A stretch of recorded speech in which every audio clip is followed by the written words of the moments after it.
அண்ணன் எடப்பாடி பழனிசாமி அவர்களே, உங்க ஊர் சிலுவம்பாளையத்தில் ஒரு மர்டர் நடந்தது. பங்காளிகளுக்குள்ள சண்டையில ஒருவர் கொலை செய்யப்பட்டார்.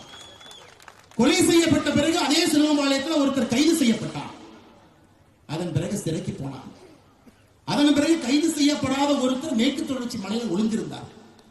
இன்னைக்கு திமுக இருக்கக்கூடிய மூத்த அமைச்சர், அன்னைக்கு அதிமுக அமைச்சர், அவர் கையை காலை பிடித்து அந்த வழக்கை முடித்துவிட்டு வெளியே வந்து சிலுவம்பாளையம் பஞ்சாயத்து தேர்தலில் நின்று தோற்ற மனிதர் நீங்கள்.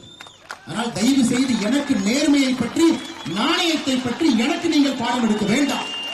அதன் பிறகு தவழ்ந்து காலில் விழுந்து பதவியை பிடித்த எடப்பாடி பழனிசாமி தன்மானம் மிக்க ஒரு விவசாயியுடைய மகனை பச்சையின்களே 10 ஆண்டு காலம் கையெழுத்து போட்டு ஒரு பைசா